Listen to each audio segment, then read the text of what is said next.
الحمدللہ الحمدللہ وکفا وسلام علی عبادہ الذین اصطفیٰ اما بعد۔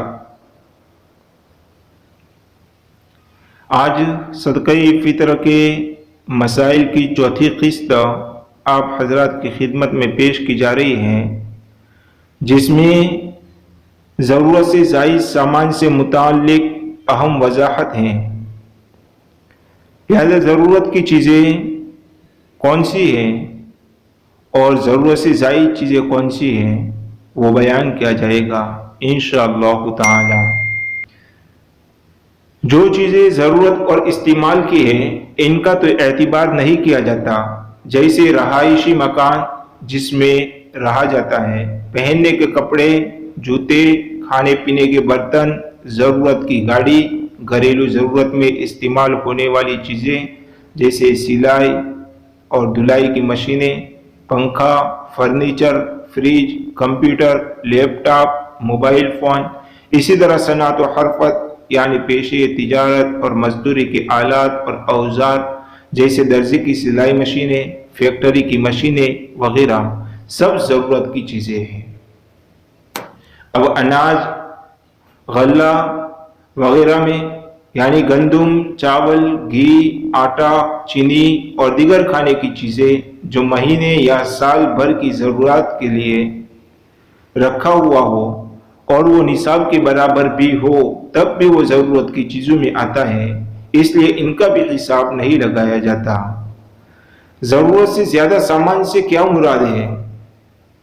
تو سب سے پہلے ضرورت سے زائد سامان سے مراد وہ چیزیں ہیں جو کسی بھی طرح استعمال میں نہ آتی ہوں، جیسے محض زیب و زینت کے لیے، سنگار کے لیے رکھے گئے برتن وغیرہ جو گھر میں شو کے لیے رکھے جاتے ہیں، وہ چیزیں جو پرانی یا خراب ہونے کی وجہ سے ویسے ہی گھروں میں پڑی رہتی ہیں اور قیمت بھی رکھتی ہیں، جیسے فالتو مشینیں اور فالتو فرنیچر وغیرہ، یہ سب چیزیں ضرورت سے زائد ہیں۔ نمبر 2، اگر کسی کے پاس اپنے گھر کے علاوہ کوئی خالی پلاٹ ہو تو وہ بھی ضرورت سے زائد ہے۔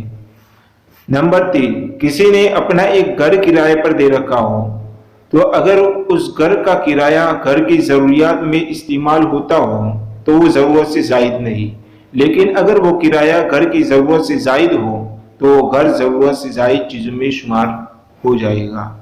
نمبر 4، کسی شخص کے پاس 2 گاڑیاں ہیں جن میں سے ایک گاڑی ضرورت اور استعمال کی ہے جبکہ دوسری گاڑی استعمال میں نہیں آتی تو وہ بھی ضرورت سے زائد ہے۔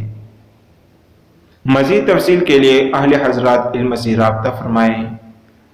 قرض، ادھار اور واجب الادا رقوم روپے پیسے سے متعلق ایک اہم تنبیہ بھی سن لیجئے۔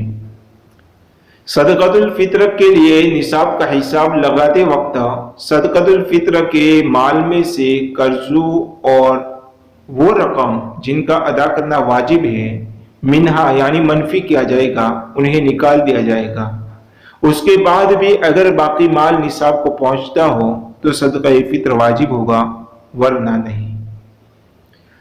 اسی طرح اگر کسی اور کے ذمے قرضہ یا ادھار ہو اور اس کے ملنے کی امید ہو، بھلے تاخیر سے یعنی لیٹ ہی سے کیوں نہ ہو لیکن امید ضرور رہے، تو صدقہ فطر کے نصاب کا حساب لگاتے وقت اس کو بھی جمع کیا جائے گا۔ وآخر دعوانا ان الحمد للہ رب العالمین۔ اگر آپ کو اس طرح کے مسائل ضرورت کے اور حالات کے تقاضے کے مطابق پسند ہیں تو آپ ہماری چینل کو سبسکرائب کریں اور اس میں شامل ہو کر بیل آئیکن کے بٹن کو آن کر لیں تاکہ ہماری ہر نوٹیفیکیشن آپ تک پہنچ جائیں۔ جزاک اللہ خیر۔ السلام علیکم ورحمۃ اللہ وبرکاتہ۔